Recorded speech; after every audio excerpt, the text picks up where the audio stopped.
Welcome to the Sunday Superversive live stream. I am your host, Benjamin Wheeler, and I'm here with my co host, Anthony Marquetta. How are you doing today, Anthony?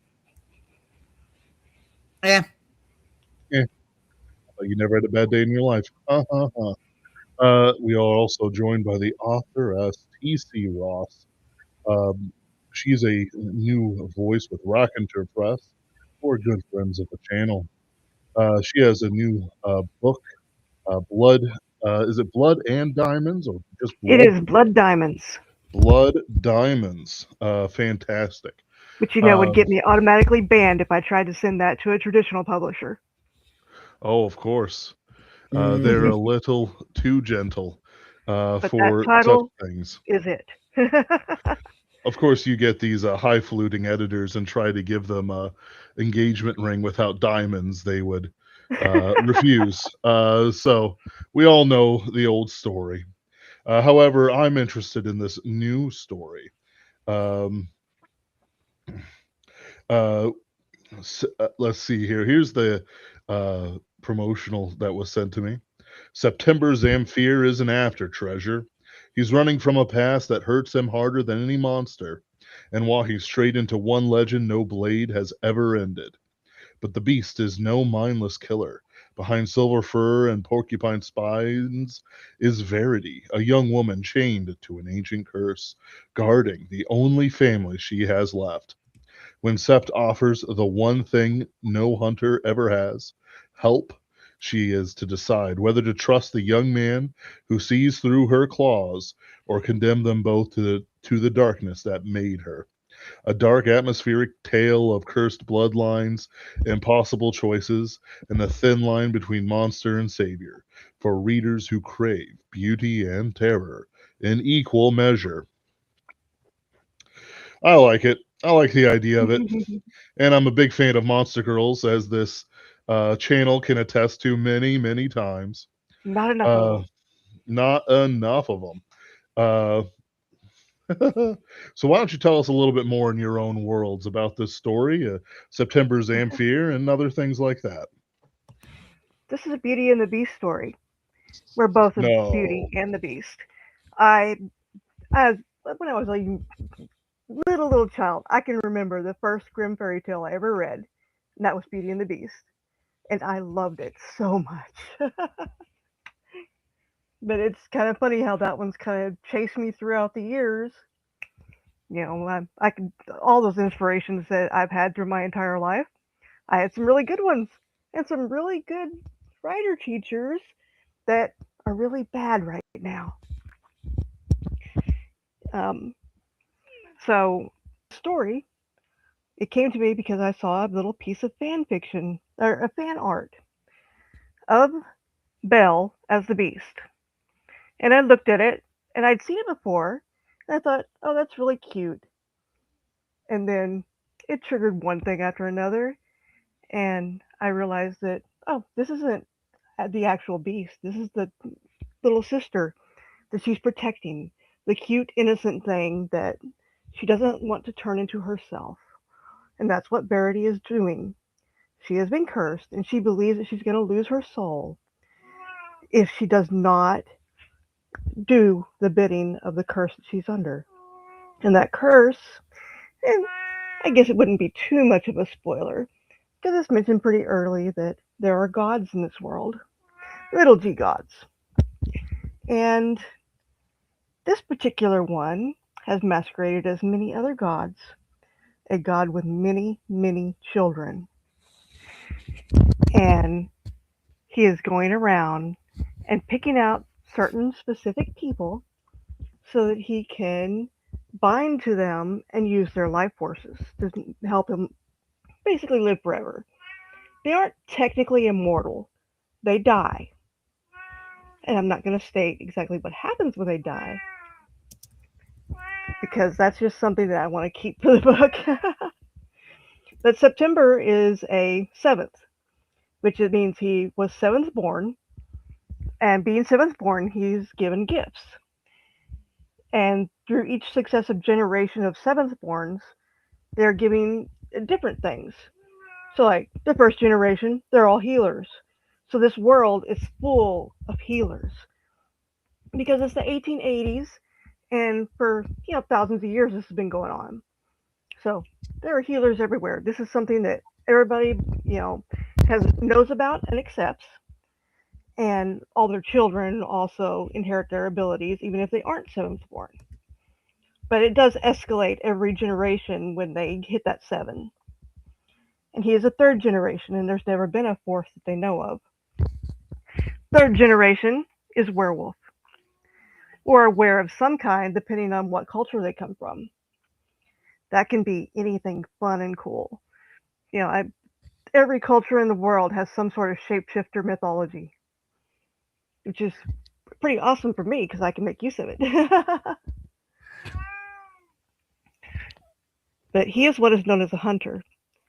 And so the sevenths are pretty much accepting that they have been given a mandate that they are blessed by God to go out and fight these other gods. And I'm not going to state how these other gods come about, but it's a similar process. And it is about choices. It can be good or evil just based on what you decide you're going to do with the abilities and powers given to you. And so they aren't necessarily good or evil just because of what they're born as. And that's something I felt was very necessary for this kind of story. It's not just automatically labeling someone good or bad just because of the way they were born. That is Easy. pretty fair. Uh, though, quite frankly, knowing what I know about the gods and stuff like that, it's like, Yes. they just choose evil. Like, they could, they could not. Zeus or whoever could remain chaste, but then maybe he wouldn't be Zeus. No, and I do actually kind of like, the gods of the underworld. I mean, it's interesting how the gods of the underworld in various cultures are definitely not really evil. I mean, you have Iran in the Celtic in the or in Gaelic that is the god of the other world, and he's actually a pretty decent person. Hades is a pretty decent person in most stories. They actually like their wives. They don't go around cheating all the time.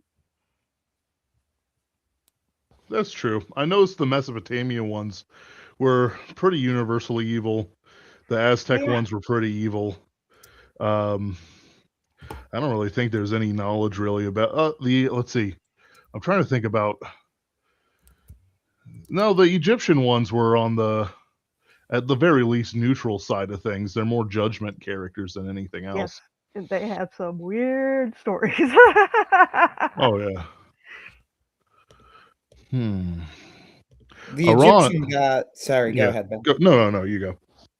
Yeah, what I was gonna say, the Egyptian gods are a little unusual because they're the Egyptians. It's hard for me to express. Like, I'm trying to figure out how to put this, but the Egyptians, even though the stories don't seem that extreme compared to like other stories of gods, right? Like, Hmm. in other cultures, like with the Greeks, for example, the Egyptians would just take weird conclusions from them that other people wouldn't take, and you probably know what I'm getting out of this. Like in the Greek pantheon, there is a lot of incest, right? It's Yes. just that the way that they talk about it is basically like it doesn't really count because they're gods, right? Yes. Like, they're not humans. You're not supposed to get anything.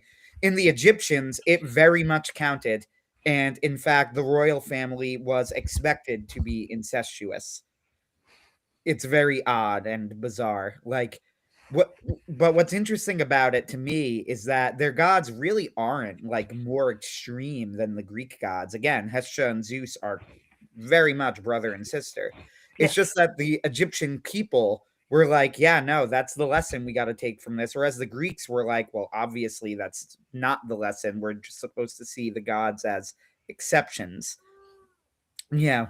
I don't know. I don't know what to make of that. If there's something in the character of the people that this says, but I don't know what it could be. I feel like as an observation, it's just that they were more human in the Greek gods, more given to human vices and everything. Uh I would say so. I think, Ben and I have had this conversation on the show before. It's like, oh, what's your favorite mythology to learn about? And we are kind of like, look, I know that it's like the normie answer, but it is Greek mythology. Um, I just find Greek mythology so interesting, and it's not like I'm illiterate in other in other mythologies, right? Like I know at least some of the Egyptian myths. I know some of the Aztec and Mayan myths. I know some of the right. I know the Norse myths. But you're right. The Greeks tend to feel the most human. It's just so interesting to me because the Egyptians are probably to me like the second most interesting, right? Hmm. But they don't feel as real. I don't know how to put it. More representative than, say, the Greeks. Maybe. Yeah. It's hard to say. I just find that very specific difference so fascinating though, that like both the Greeks and the Egyptians had incest, but the Greeks saw this and then said, well, obviously they're gods, so that's an exception. And the Egyptians saw this and said, we must imitate the gods. Our royal family must be incestuous. And it's very Does weird, and explain it a was like lot. a problem up until, the Greek pharaohs when, the Ptolemaic dynasty took over, it was still a problem. And it's interesting to notice how there's a lot of cross cultural similarities between the gods. Oh, yeah, it's fascinating. Uh, Almost like they were actual, really existing beings that were presenting themselves to different cultures. Yes. And then you see it gets even more interesting when you look at like the gods that seem to cross pantheons, kind of like, for example, Hecate, right? Like you see links to Hecate going all across Europe and Africa, right? Like Hmm. there is some form of Hecate. They go into like Celtic mythology, Greek mythology, Egyptian mythology, and they're all like, yeah, we could all trace it to Hecate. And it's fascinating that we just see this thing arise over and over. And then, of course, you get to something Ben mentioned John C. Wright earlier, and he said something like this, I think, in his Superluminary book, where you have the flood myth, right? That Hmm. appears literally all over the world in places that clearly could not have had any connection with each other, right? You get the flood story. Yes. And it's John who points something out where he says, obviously, the fact that every culture in the world all report that there was a massive worldwide flood is proof that this never existed. Uh, and he's being sarcastic, right? Like, Yes. he's like, clearly, the fact that every single culture reports it and they have very consistent and very similar stories is proof that this couldn't have possibly happened. And yeah, I feel like so much of modern history, archaeology, science is us pretending that we're so much more sure of things that we really don't know. And a lot of the stuff that the ancients believed is probably a lot closer to the truth than we are liable to admit, us modern folks. And then there's ancestral memory that, that's not proven. But sometimes you've got to wonder about, when people have thoughts about being reincarnated, if it's not actually reliving things that their parents and grandparents went through and passed on to them through genetic memory. Yeah, I'm a little bit big into that because it's very fascinating. I agree. I think that at the very least fits the data more than reincarnation, because I Right. haven't done like a deep study. I'm not going to pretend I did, right? So people who are like, oh, what did you read? Like very little. Watch some videos and things. But from the little bit that I have heard and looked into it, reincarnation isn't really supported very well by the data. Um, Now I am, I'm a Catholic, so I wouldn't I don't believe in it. But even Yes. like with that said, like if it were supported by data, at the very least, I'd be like, huh, that's something we need to explain. Um, but as far as I could tell, it's really not right. Yes. The And the very few stories that we do have, and there have been some like genuine and good scientific studies on this that do exist in the world. The very few stories that we do have that do seem like they might have some teeth to them, I agree, can be explained by other means just as well. You don't need to resort to reincarnation to explain them, and ancestral memory is one that can certainly explain a lot of what people would think, oh, this must be reincarnation. It's like, well, that's one possibility, I suppose, but is it the best explanation for the data? So of all the interesting ways I've learned stuff about that from was going to my daughter's ophthalmologist when she was like 3 or 4 years old, and they have a chart. This chart has symbols on it, and they're supposed to identify the symbols. This chart has not been updated in, like 50 years. She points at a picture of a rotary phone and says it's a phone.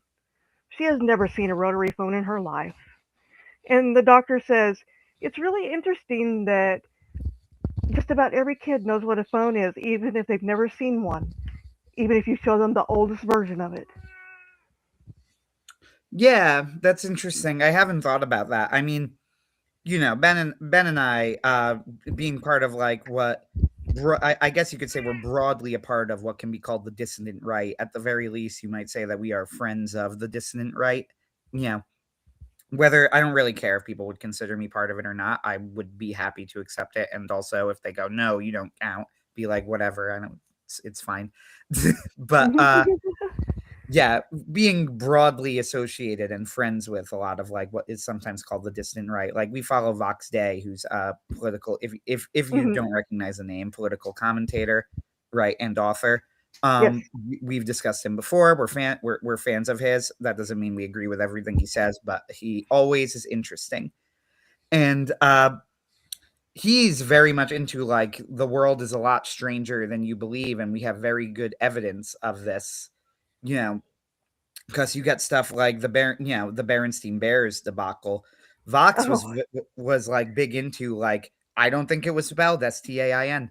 He's like I just don't. He's like look, people will say like oh but Stein is more common. He's like not where I lived. He's like where I lived in Minnesota, Stain was very common, and I still thought it was Stein. He's like I don't. He's like I'm not telling you what it was. I don't know what it was. I'm not sure what caused it, but I don't believe it was Stain.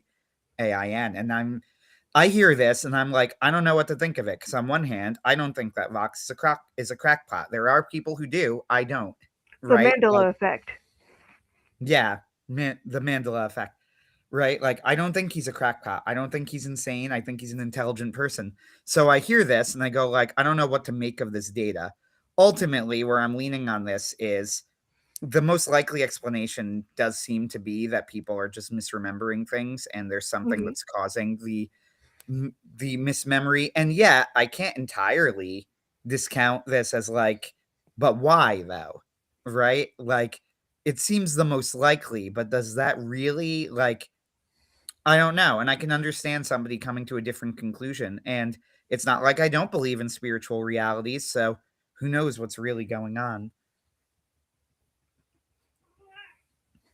Yeah, I find I all that straight kind up of stuff believe. really fascinating. Oh yeah, I actually kind of do believe in the theory of like multiple timelines, and we're just switching the timelines around. Just because sometimes you just feel a shift, and then like misfortune stops happening to you or to other people and it's like there was no reason for this stuff to suddenly stop, and yet the hand of God seems to be moving, in such and such a way. Um, who knows what it actually means? But it's just how do I want to put it? I have It a just it visual for that. feels yes. The visual is a rope, untwining into strands in the middle, and then gradually being rewoven back together into one. Mm, I can see that. I definitely think that there are points in world history where the hand of God is like more clearly seen than at other times. And it's not even Mm, necessarily the most significant. I think it's just times where God intervenes. I think, for example, yes. Trump's survival is a very big example of this. The fact that he survived the assassination attempt. Now, that isn't to say it's like people go like, "Oh, so you think that like Trump was chosen by God?" I think for Different whatever things. reason, I think that for whatever reason, God wanted Trump to be the man in office. What I does that agree with that. mean? It could mean any number of things, right? Like it Right. could mean he didn't want the alternative in office. It could mean that this would lead to something else down the line.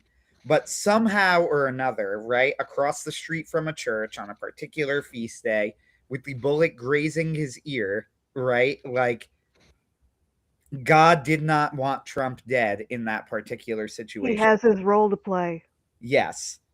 For whatever that is meant. The other thing, I think that there was a clear like I think that a hand of protection was removed at 9/11. Uh Yes. 100%. And that's not because 9/11 was a uniquely bad tragedy. In point of fact, it was not, right? Like it was quite horrible at the time, obviously. My father witnessed the towers fall, right? Like I'm not Hmm. saying that, but in world history, it's not a unique tragedy in any sense. Worse things have happened in the past, worse things will probably happen in the future. Worse things arguably have happened already, But I do think that what it signaled was the end of like an era of what you might call relative peace, and God saying like I'm not going to, maintain the peace anymore, right? Like Especially the that American period's over. piece. What was that? Especially the American piece. Right, especially the Pax Americana. You know, Mm. it was the beginning of the end of the Pax Americana for sure. I like that But name. I think it works, and people don't get it. People don't get it. I'm gonna pull up something Yeah. which has been Send it this to me is by email if you want to show other people. it is very very quick. It's not something that pull up that way. It is more of something that has been laid on my mind since my incident starting in January, where I Mm. was pretty much taken down by the flu, pneumonia, DKA, had a stroke, all that good fun stuff. Ended up in the hospital for months. That yeah, some goodness, people would look and say, "Oh, you probably did something to deserve that." No, I did not. Actually, all my misery stemmed from deciding that I wanted to be a writer and like getting really serious about it. it's And also anybody who has read the Book of Job knows that that's a very silly comment. that I'm is what I'm shivering right getting at. now. Is because there's like I said, this has been laid on me. I don't have the verses in front of me, but that's okay. This isn't a Bible lesson. Technically, it is, but it is noted that when Jesus healed the blind man at the gates, they asked, "What did his parents do that he is blind? What did he do?" And Jesus said, or I believe it was Jesus, not one of the disciples, but it's in there twice. He said, "It's not what they did. It is so the glory of God can be displayed." And so framing that is like, this is why bad things happen for God to be Yeah, glorified, and for it's it. very It interesting. has a reason. It's very interesting because what you read in the Gospels and in the Bible generally is like there are two things going on. One of them is like, do bad things happen to people as punishment from God? And the answer is yes, Yes, sometimes. but not all the But time. right, is that always why? No. And the problem is we can't assume because we don't know, Yes.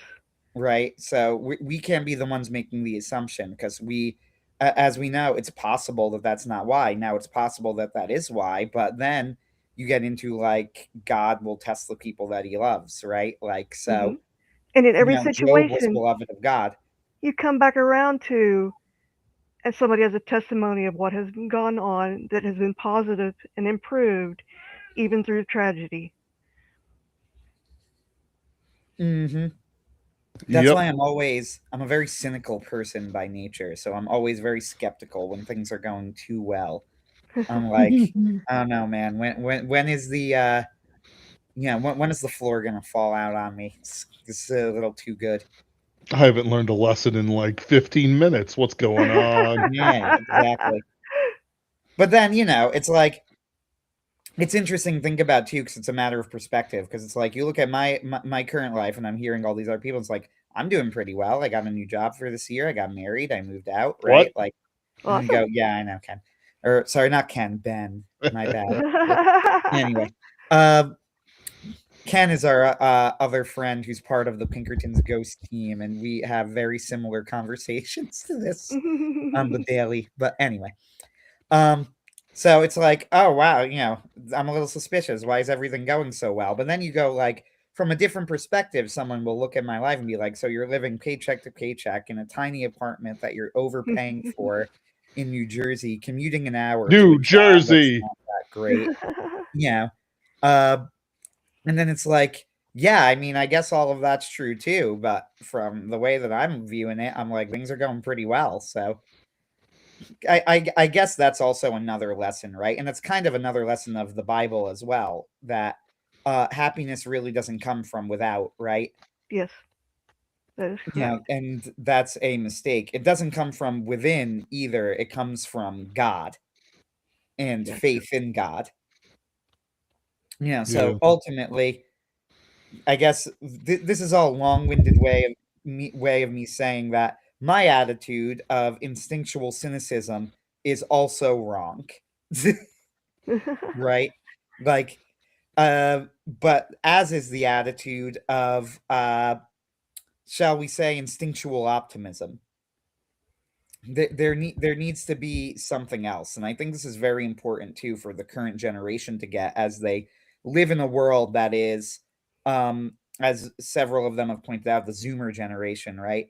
As many of them has pointed out, they live in a world that is in many ways simply objectively worse than the one that their parents and grandparents, especially, right, and great grandparents grew up in. Yeah, their world is just not right. It's just Mm. not going to afford them the same sorts of opportunities. So, how do Mhm. you respond to this? Right? It's not easy because all of the obvious answers seem wrong. I go read a I don't book. know. If I have no wisdom I have no wisdom to offer. I'm just pointing this Go out in read a book. process. Go write a book. Answer your problems through writing. Yeah, artwork. It's Yep, not like that you're can going to do get rich anyway. You might as well write a book about it. a This is, believe it or not, the answer of the play Avenue Q. I don't know if you know anything about it, or if I'm just like shouting into the wind here. Yeah, I've heard of it. Rude stuff and all that jazz Muppets. Yes. Kind of So just, yeah.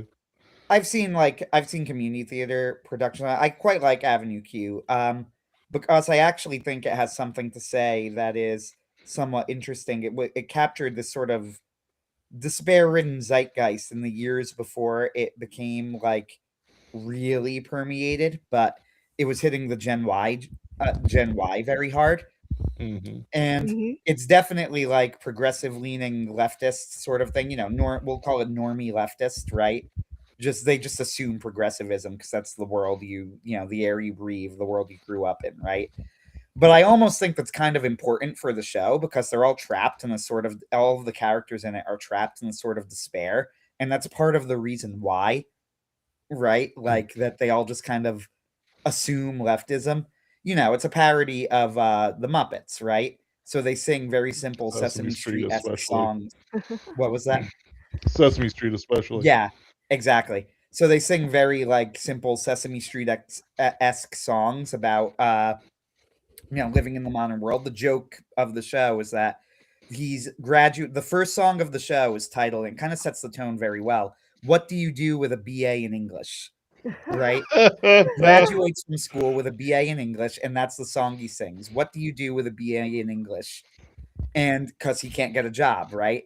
So obviously, what do you do with a BA in English? Well, there's only one job you can get with a BA in English: teaching, right? So he becomes a teacher, but teaching doesn't pay well. So he needs to find housing he can afford. Well, avenues A through no P. Wow, I've P. I've just blanked on the letter before Q. Man, and I'm a How's writer. that B&A Uh, in English treating you? excuse me, I do not have a BA in English. Whatever. Um, I'm a published author. I forgot the letter before Q. Anyway, uh, P. He's like, yeah, avenues A through P were all too expensive, so the only thing I could afford was an Avenue Q, right? And Avenue Q is all full of people who are basically in like the same sort of situation as him, but for different reasons, right? One of them is just a guy who's married to his Asian wife and he wanted to be a comedian, but instead he's just an unemployed loser, right?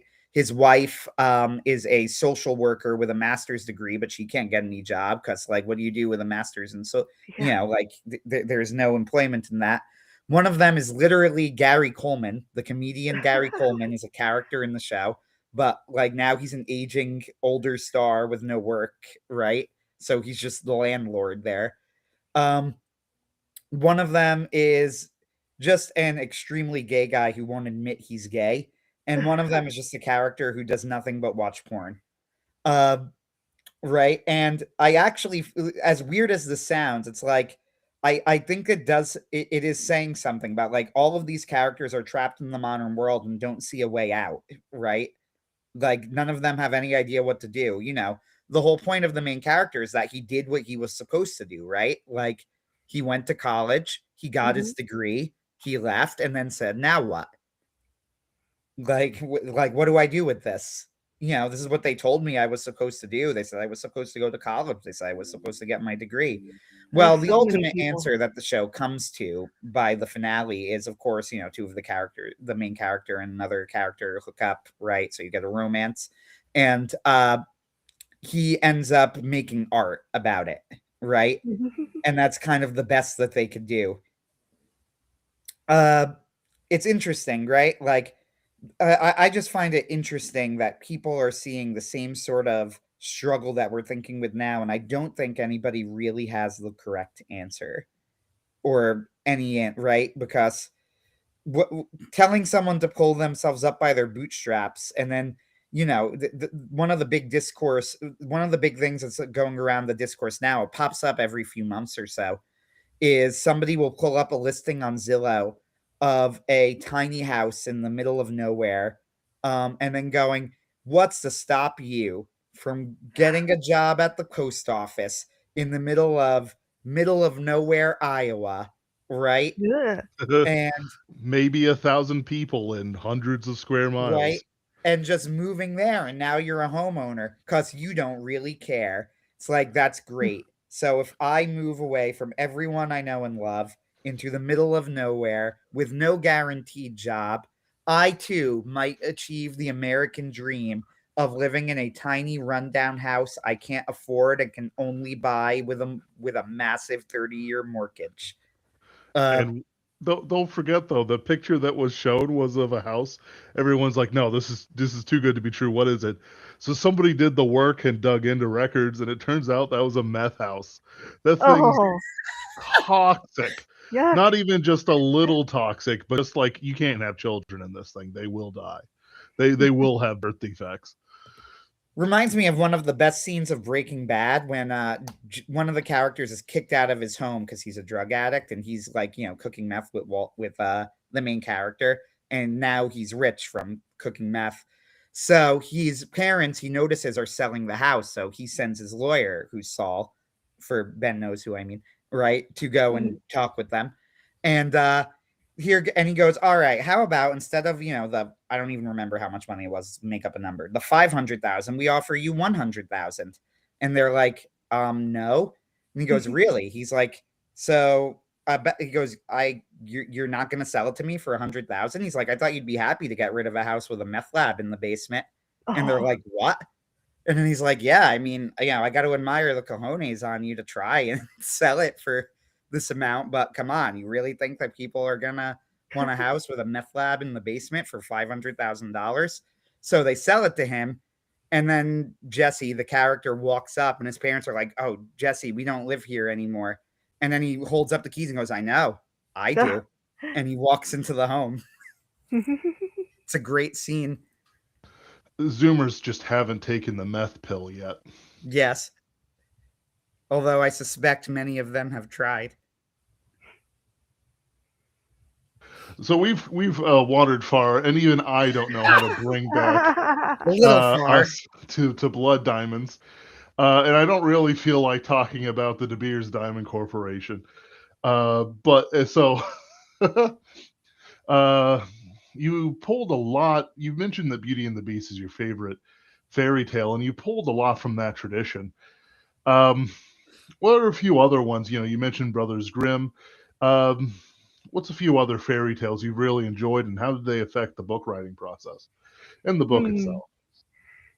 Really thinking about that one because that was really the primary one. I love fairy tales. When I watched, I will say that I was a very big admirer of 80s TV. And so Ron Perlman as Vincent in Beauty and the Beast was my big thing. Then I learned who was responsible for all the really awesome world building in that. GRRM. And I started, I followed him a little bit. Did not really get into Game of Thrones. My husband's really big into it. Just not my thing. Let's see. I'm trying to really think hard now Sure, because, I like I getcha. said, I've really enjoyed all the fairy tales. I've done a little bit of dabbling with Little Mermaid. I like the whole fish out of water thing. I like things. Just because somebody dreams about something doesn't mean it's a dream that they actually want to experience. Get out of the water and walk on pins and needles all the time. And that's going to be something that's going to be reflected later on in my serials for Boons and Banes. Is that somebody's a monster for 50 years and they have no control over themselves. And I know this is the source of why people are, not say people in general, but literary people, you know, with a big P in there, they don't like women as monsters because it's kind of a negative view. I don't care. I like depicting women as, anything that a man can be. And so when I was thinking about it, I have some scarred women inside and out, and I've heard that that's also something that I shouldn't be doing. I don't really care, but I'm also not going to turn this into some weird therapy session like certain entertainment companies are constantly doing right now. It's all fetishized for most of these people. They were perverts and they had weird thoughts about that stuff. We're no stranger to that sort of thing. Even though we do keep a careful tally on, there's like it's one of those things. It's like if you entered an arm wrestling competition, all sexes, all people, allowed to join in. I'm pretty sure the biggest dude is going to win. Yes. And you're probably not getting any women in the top 10 unless there's like world, one of those Russian girls who can wrestle the bear. Yes. um it's like you're just not the Olympic level weightlifters. You're just not going to see it. Their testosterone levels are unfortunately about man-sized as well. Not that I'm implying that they're transgender. I am literally saying that their blood work isn't clean. um so it's there's a reality that you have to respect with these things. Yes. Like if you put Beauty and the Beast and your Beast together, I'm sure that Beauty and the Beast is just going to have more muscle mass. Though who has the bigger angst, I don't know. I'm not here to judge that. uh you should totally have a line in your book where someone transforms into the beautiful woman and it is like, Turn turn back, back. turn back. I was down. Oh, You you were know what? warned. I am writing the sequel right now. There is actually an occasion to do something like that coming up. And it should come out of Sep's mouth because he doesn't usually hold back that much. Right. It's different times. It's like the sort of feminism has it's just failed. It's not a thing. People people who do it live comfy New York lives and complain about their sweet gig at the New Yorker while also complaining about the price of their apartments and such. Yeah, and The I fact can't that we stand that kind of modern thinking in a book set in the past. right, It bothers me so much. You know, I actually had characters complaining about the fact that they had to wear pants. Female characters. I mean, I've worn a kilt. It's fantastic. I don't know what you women complain about. It's like, oh, this is actually quite freeing, and the breeze keeps everything cool. And then I was mistaken for a transsexual, and I stopped wearing a kilt. Kind of a reverse shame thing. Uh, but yeah, it's different times too. I believe I read somewhere it's like 1870s, right, where your story is set. It's 1880s. 1880s. Thank you. But yeah, I wanted it set in that time period Yep. because it is a fun time period. It is the right at the verge of the birth of all of our technologies. And that is part of it because eventually this is going to lead to the world was different. The world that we live in today was actually this world, not the world that we read about in books. And Right. that's been I love that kind of stuff of just, stuff happened. Whoever it was who was in charge got to write history books. Maybe they wiped some stuff out, maybe they didn't. Right. Right. I love stuff like that. It's fun and it's fun to go back and delve into, the possibilities. And like I said, when I said this in the 1880s and I mentioned the healers, that is to note that medical science at this time period is not quite the same as it is, in our accepted timeline. Um, we don't have Orville and Wilbur Wright out there either. We Right. should be starting exploration of the air. They can't do that because the air is full of dragons and things that have air superiority. That doesn't come in quite Right. yet. There are some Lilliputian dragons. They're some of my favorite little characters that run wild, and they're actually very intelligent and helpful. But Mm-hmm. part of this is that yes, the Chronicles of Narnia was one of my biggest inspirations. I love C.S. Lewis. I think that was probably the first book that I had read that I knew was something really special, timeless. I won't get into what they're doing to it now that is completely destroying it because, yeah, it's Well, horrible. it's like, well, one of the funnier posts has been like, yeah, we're bringing it into a modern audience. We're gonna have music from Pink Floyd, and it's like Yeah, Pink Floyd didn't exist when it was written. yeah. You know, at best, it was an idea in some dude's in Pink Floyd's mind. Oh, and don't It's forget, like it's not your mother or grandmother's movie, and yet I didn't listen to that. right, I'm Gen X, and it's funny. It's a little dated, but then I go up with my first thoughts of if they would do it, I could see them doing this, and that is setting the Lion, the Witch, and the Wardrobe in Gaza, current day. You don't think they wouldn't do that? They oh, got the well, it's like, setup right there. don't you know that the dwarves are wiping out the minotaurs every day?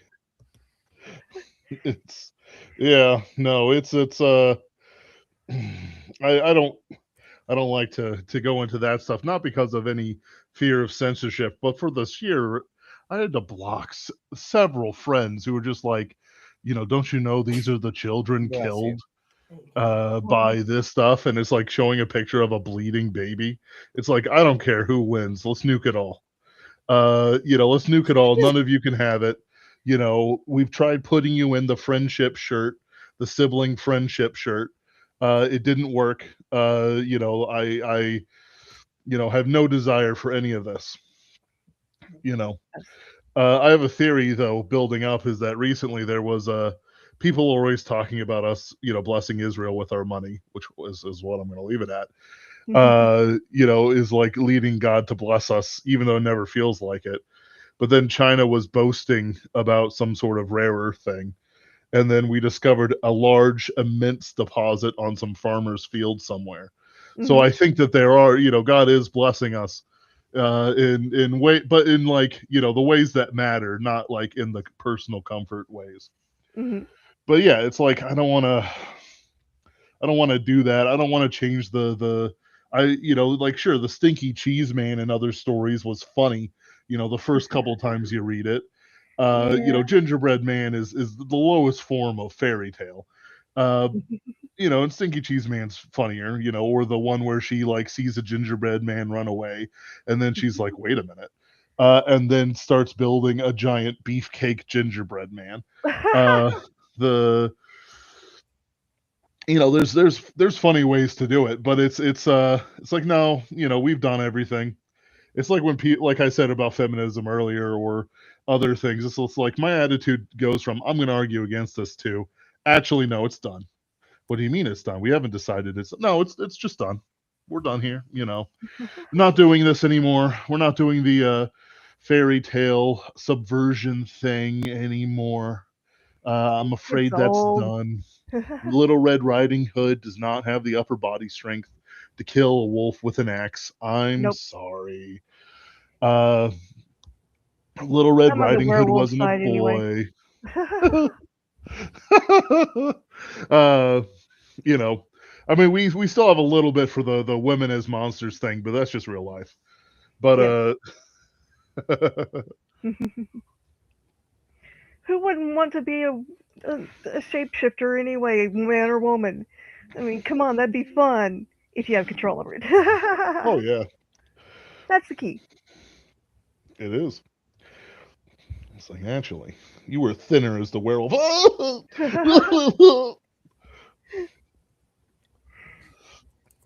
Back uh, to the Narnia thing, and the influence yes. is that weaving reality with fiction, weaving myth with a modern day story. Even if it wasn't modern day at that point, it is woven into history, and into a real Hmm. history. That is so cool, the way that it's done. And that was, like I said, that was my first experience with that. Now I know about urban fantasy, so that's been the last couple decades. You know, Jim Butcher's got me. yes, he's I think I'm not sure what he's up to these days, but I'm Next sure book's he's coming doing out in better. January. Oh yeah, very nice. Yes. Uh, because he's a Christian, Yep. and yet he suffered a lot of misfortunes. But hopefully the get some comfort from his work for the Dresden File series. Yes. Mm. Yeah, the Narnia stuff, Greta Gerwig none of it makes sense.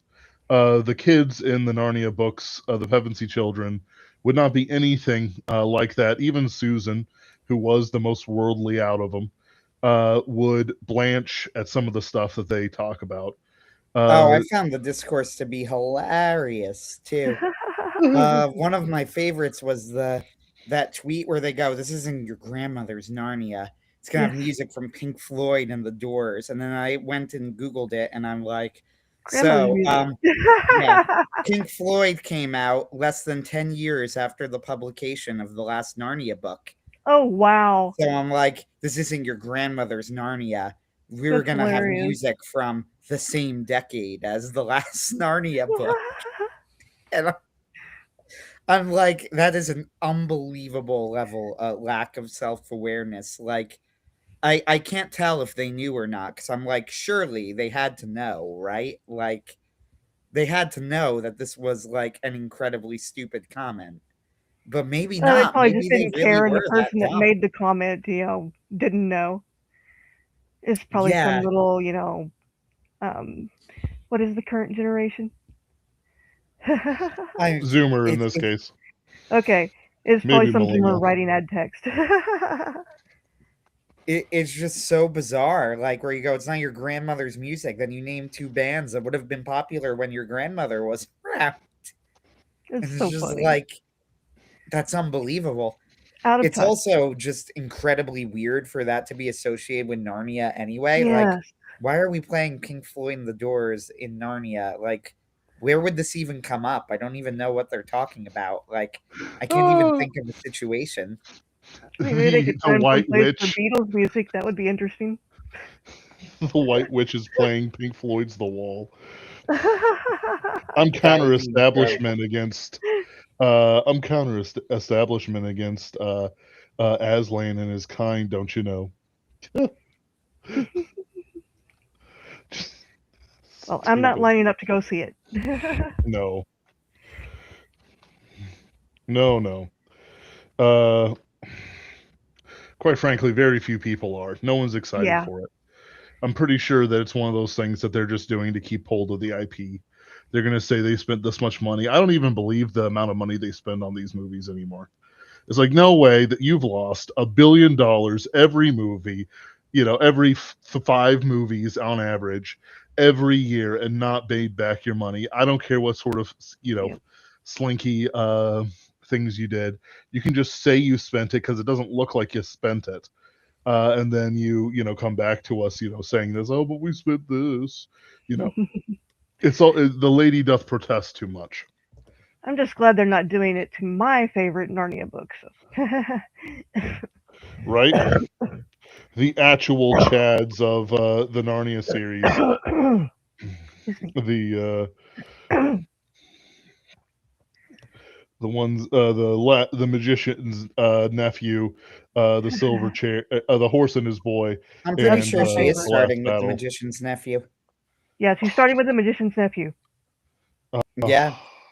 Luckily, I am well beyond being annoyed by this. I was never going to be annoyed by it because I never expected it to be good, nor did I. I'm also in the minority. I don't really even think that the Walden Media ones, are good. Even the Lion, the Witch, and the Wardrobe. However, I will say, with the Lion, the Witch, and the Wardrobe, the Walden Media one, the popular one from years Uh-huh. ago, right?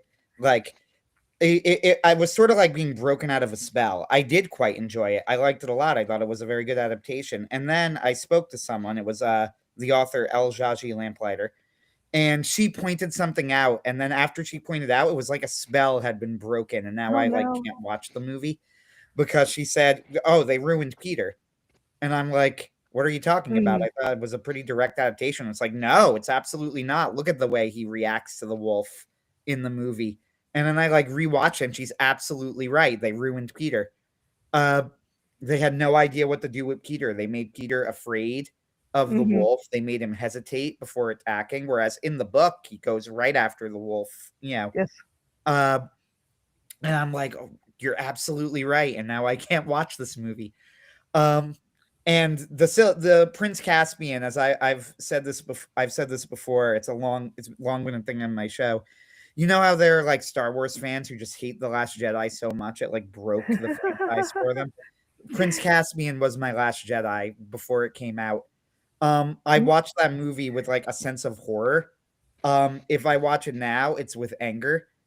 As soon as they introduced they had Queen Susan the Gentle running into the middle of battle with her arrows, as any good tactician would do. You want your distance yeah, you want your distance missile fighters right in the thick of the action, right? You Mhm. want your That's queen to be yeah, fist fighting. yes, and you obviously want your arrows to be standing directly next to the soldiers that they're trying to shoot, right? That's the best place for your missiles. Uh, Anyway, Susan runs into the middle of the battle with her arrows, like shooting on the run, takes one out, stabs a giant bull minotaur with it. And I'm like, what am I watching? Like, she's known as Queen Susan the Gentle. They call her that in the previous movie. Clearly I'm like, ironic. Yep. it's not even a book thing. Like, I'm like, why is this here? Who okayed this?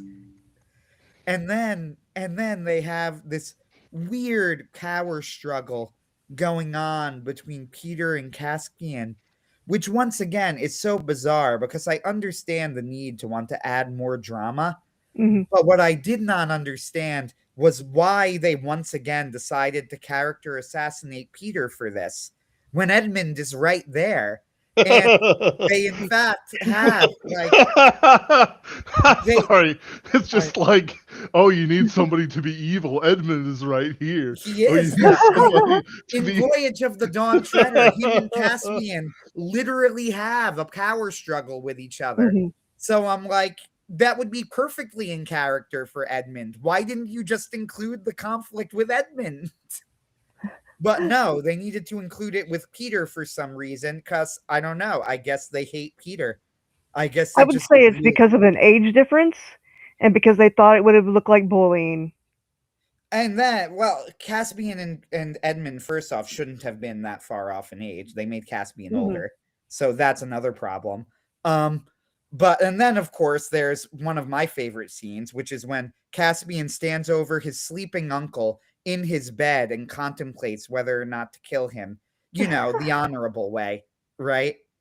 um there was a That was whole funny. thing, there was a joke going on with Luke in The Last Jedi again, right, Mhm. where like he stands over his nephew and debates killing him but then changes his mind. They start calling it like pulling a Luke or whatever, and I'm like, no, it's pulling a Caspian when you stand over your sleeping family member and contemplate killing him in his sleep, the honorable way. And just like the general stupidity of the plan, which, at least to the credit of the movie, does not work out. But the fact that Peter would consider it at all is insane. I know. Let's do a sneak attack on a fortified position with our much smaller army in the middle of the night on a castle.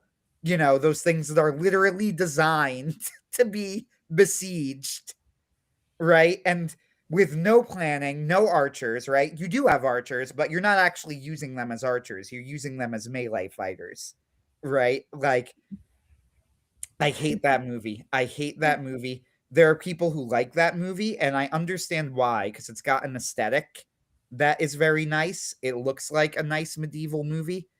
Um, but it butchers the characters so badly. Caspian has no honor. Peter has no honor. Susan is just completely unrecognizable. Awful, awful film. That is my rant of the day. Uh, I it's like the world has like griffins and stuff like that. Nobody thinks about like air defenses on your Yeah. fortified position. Yeah, sure. well, most of the old Narnians had died. To be fair, like they were all, and the ones that were left were in hiding. That was the whole point of the book, is that they Mhm. were leading like a bit of a renaissance. So they probably weren't counting on any attacks from old Narnians. But that's the thing in the book. Like when the Pevensies meet with Caspian, they're very polite. They're like, "Yeah, we're not going to be here forever. We want you to be king, right?" And Caspian's like, "Nah, man, you're Peter. You're the great High King Peter. Like, by all means, tell me what to do. Like, I'll do it." And everybody's like very polite with each other. Uh, I understand again that this is not as dramatic when you want to expand it into a full length movie, especially because even though it's quite good, by default, Caspian is probably the weakest Narnia book for reasons of pacing. Um, yeah, and this is all relative. All of the Narnia books are quite They good. could have done better. They absolutely could have. I mean, Again, I like my very easy solution is I don't even think that the idea of a power struggle is necessarily bad. I just think it should have been with Edmund, which would have 100% been in yes. character for Edmund, because it happens in Voyage of the Dawn Treader. Yeah. Well, it's like I could imagine the scene in Prince Caspian where they're talking about what is it, like bringing back the White Witch, and it's Oh. like instead of like menacing music, it's just they're playing Pink Floyd's The Wall. it's That's really funny. it's I like, mean, they've got listen, you Jada. you Zoomer Narnians, don't you know the land prices in Narnia have gotten so much better ever since I started the Eternal Winter. What? You don't want to go into Arkenland, abandon Narnia, go into Calormen and look for jobs? Come on. Yeah, look, I've been looking things up, and on Narnia Zillow, um, if you look right in the middle of this backwoods corner of Archenland, You could buy a plot of land with a cabin And a for hermit. yeah, and a hermit. It's like all you got to do is work as a shepherd, find a local girl, and I don't know what you're complaining about. The Calormans only invade every 10 years. Come on. Yeah, you don't think your grandparents had to deal with Calorman invasions, and yet you're the one complaining. No, it's I feel like you could do more with this. I'm gonna have to think this over. I think you could do an entire bit about this. It's it's pretty funny. But yeah, the Prince Caspian movie, I can understand why people liked it because it had an aesthetic and it was like superficially on theme. Um, I shall we say did not. And Yeah. the original Lion, the Witch, and the Wardrobe is definitely the movie. I mean, is definitely better, but Yes. the uh, the way they handled Peter is definitely was not good. And but this is very common, right? They do the same thing to Aragorn in the Peter Jackson movies. The truth is because they don't believe in and have no way of understanding what a real heroic character is like, Yeah. right? Like Aragorn is just straightforwardly heroic. There isn't really any moral grayness in him. That's not to say that he is completely perfect. He has doubts, makes mistakes, right? But nevertheless, his motivations are entirely heroic from the moment we meet him to the end of the story, right? Um, Same with Peter, right? He never shirks his destiny. He's never afraid of it. He never has an issue with it. He's always acting the leader from the moment we meet him among the four children, right? Like he clearly doesn't have any problem with being the leader. Moderns have no idea how to handle this because fundamentally they don't really understand that character. They can't imagine not being terrified. So they're like, well, surely, this isn't relatable. Who could possibly relate to a character who isn't afraid of being in charge? And Right? that's why I like writing the characters I write, because I do not read them enough anymore. They don't Hmm. seem to exist in what I like to read, or in what I was reading that I do not read any longer. I used to read young adult because, Yeah. there's less sex and language and violence in it. Or, it was just, I didn't want to read adult books, okay? I'm not into that. But now I read middle grade because it's invaded the YA. I mean, Yeah, Brandon the Mull is one of my favorites. I really hope they don't destroy his books. That I believe that Angel Studios has them. Angel Are they? Studios, it's hard to trust Angel Studios after Yeah, seeing whatever but the hell they're gonna do to it's better than Animal Farm. Disney. Was that Animal? Oh wait, Angel Studios. Who owns Angel Oh Studios? yeah. Yeah, that was Angel Studios that's making the capitalism is the real problem, actually, Animal Farm. Oh, I didn't realize they You were know, responsible for that. But that horse seriously, just didn't work hard enough. that was going It's back to that. That unbelievable because Animal Farm is one of the least subtle books literally is ever one of written, my and I'm not even favorite kidding books. about that. It is so not subtle.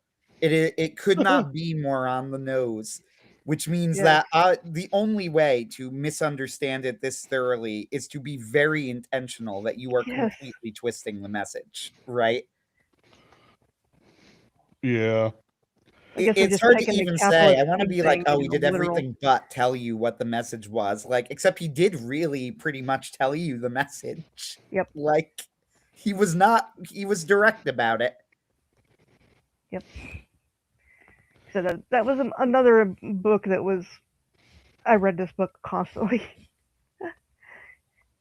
It's a great book. It's a brilliant critique. It works incredibly well for what it does. But, I Boxer was see. my favorite character. Must work harder. I Mm. took the wrong lesson from that.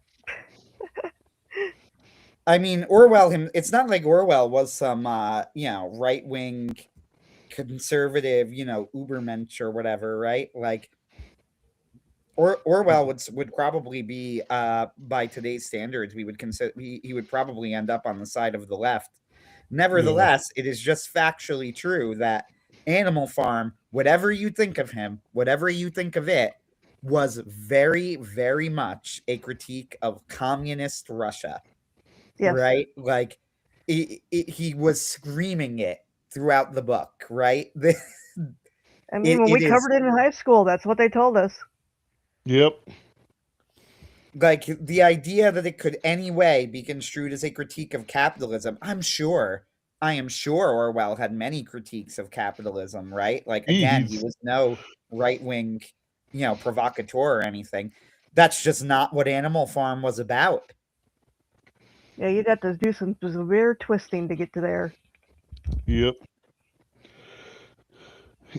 Yeah. Animal Farm is one of those things where it's like, in the solid vein of if people don't understand this, I'm going to kill myself kind of metaphors or allegories. Um Like the Tolkien Lewis meme where they show Tolkien. I don't know if you've that's the one seen I'm the thinking meme. of. Yeah, Yes. where they go, it's and you go, Tolkien, when asked about allegories, and they go, hey, is the ring an allegory for like World War II? And Tolkien goes, no. If you ask me this again, I'm calling the police. And then they cut to Lewis, and it's like Lewis and allegories, and you see him writing and thinking, if there is a single soul alive that cannot tell that the big lion is Jesus, I am going to kill myself.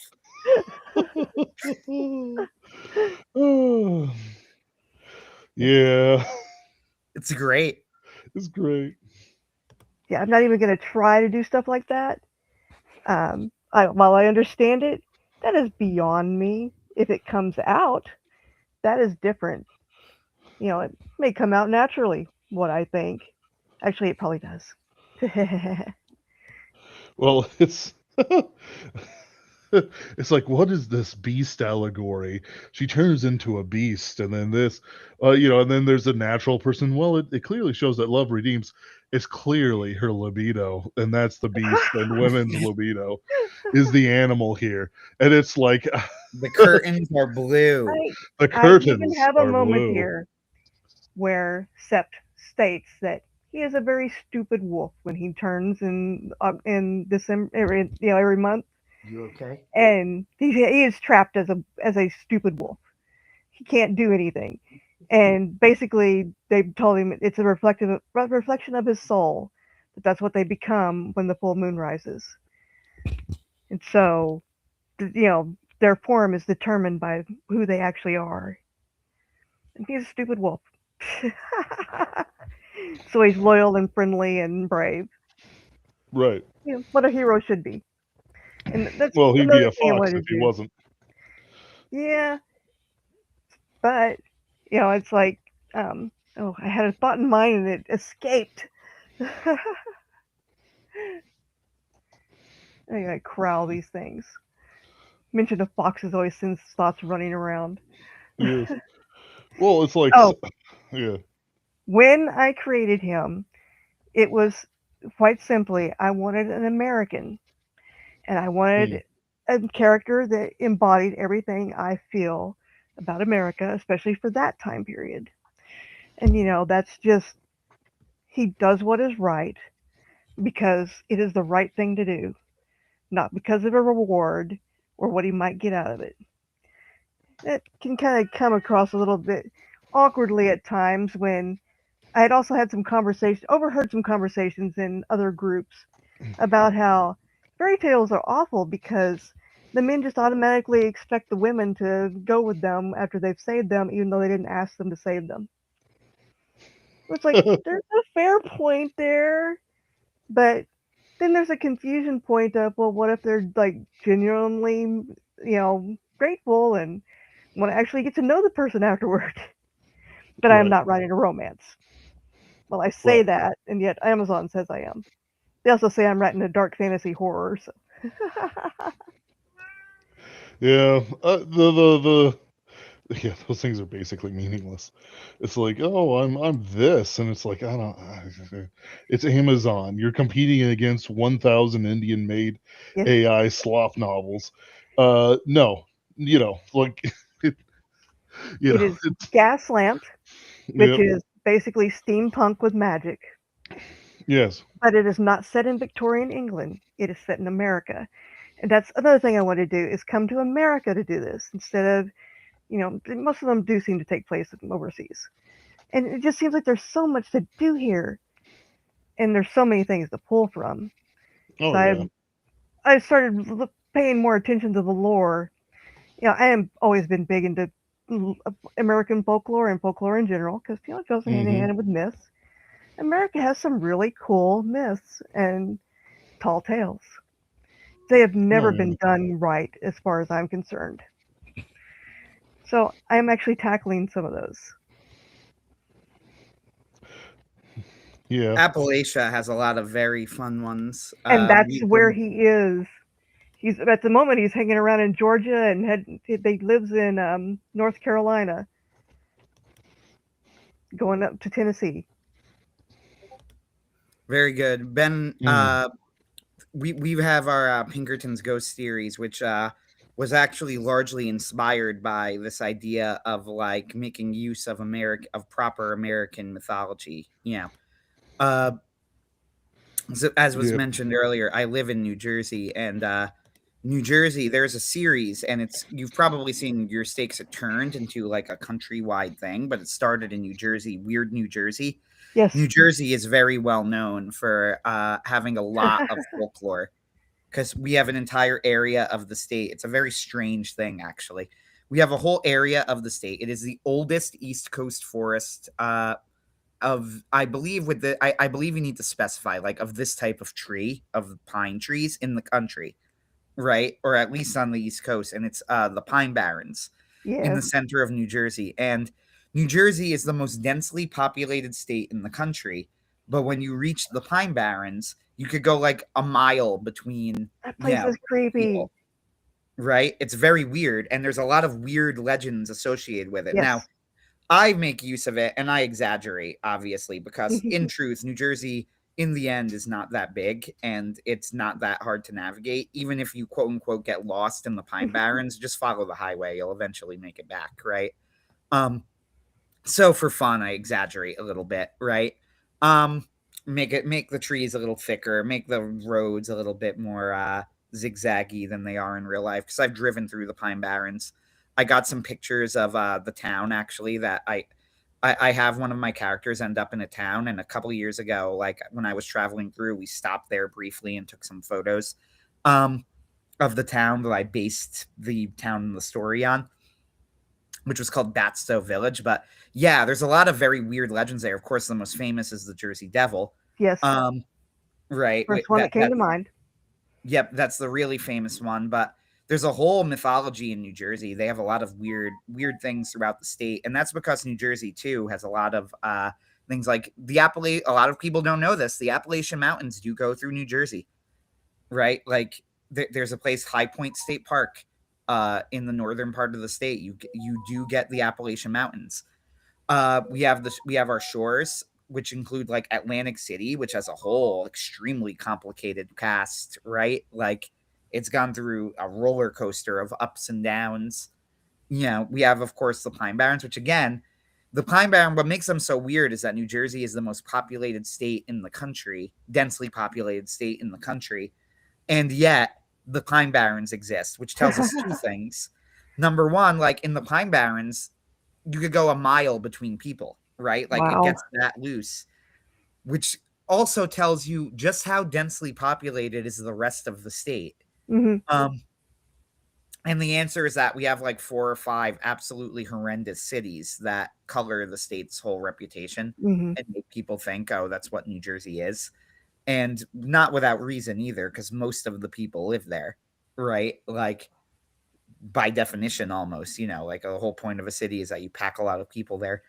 Uh, but yeah, there is definitely that was part of what we were doing in Pinkerton's Ghost. We were trying to make use of the American mythology, and we very intentionally split our characters up as well. So we have someone on the West Coast, which also has its own mythology, by the way. Hmm. Um, right, we have me in the Northeast, where I'm dealing with like New England, and they have a lot of ghost stories too, right? Gettysburg has a ton of ghost stuff.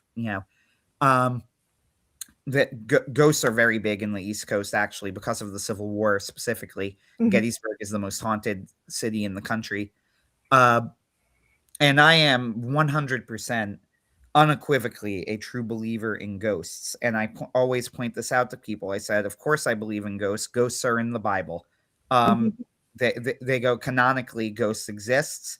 They show up multiple points in the Bible. Uh, who what's his name? Saul speaks to a ghost when he calls on the Witch of Endor. So Mhm. yes, I very much believe in ghosts. And yeah, it's been fun. There's a lot of there's more American mythology than people realize, and people go like, "Oh, you mean like Native Americans?" Yes, that's definitely a Yes, part of it. Like no and you can question. go beyond it. I Mhm. mean, there's plenty of pioneer stuff too. Yeah, Exactly. That's what I was I'm a gonna huge say. Josh Gates fan. So, I've watched everything he's gone around the world and stuff, and he's usually pretty informative. And then, all the related Donovan Dread and things Who like is this? that. Josh Gates? Josh Gates. I'll look him up. Yes, he has quite a few programs. He came Ah, out of yeah, the he Ghost came up Hunters pretty fast. era. Interesting. But yeah, mostly what he was doing was worldwide, going around, exploring things.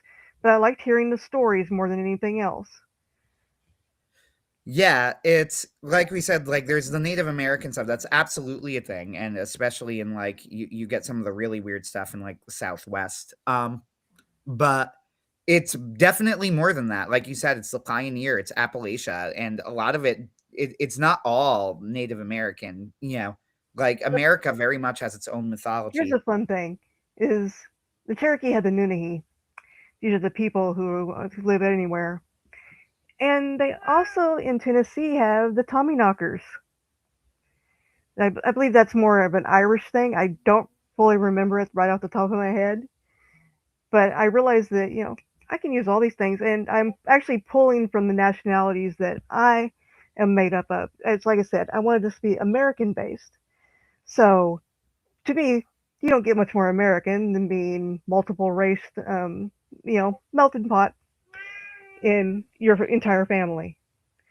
So September is Cherokee, German, Irish, and then I have other characters that hail from Maya, or my they are mine, even though it's not said. It will be revealed later, pretty bluntly.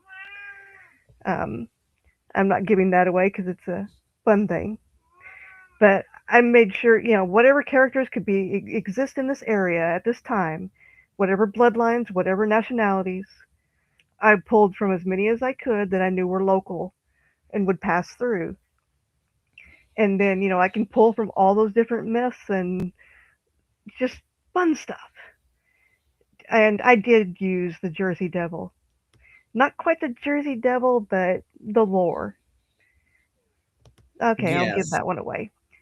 Seventh born is blessed by God, 13th born is not.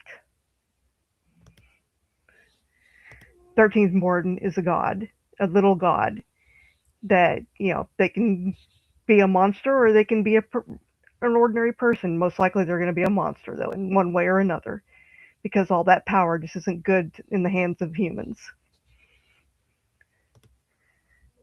And I may do that a lot with, how people use their power is very important.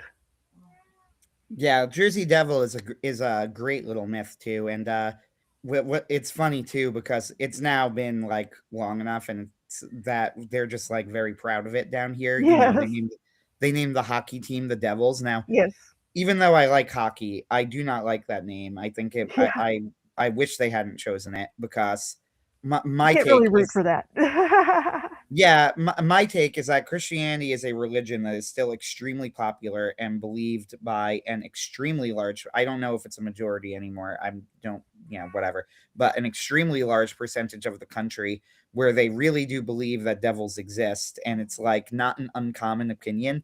So Yes. naming a team after this and then using the iconography of an actual devil is just very odd to me. Um, I'm not gonna get conspiracy theory about it. To be frank, I don't Mhm. really think there's any call for it because, as far as I could tell, they're really just a hockey team. Yeah. Like they really don't do anything contra, any more controversial, at least than any other hockey team.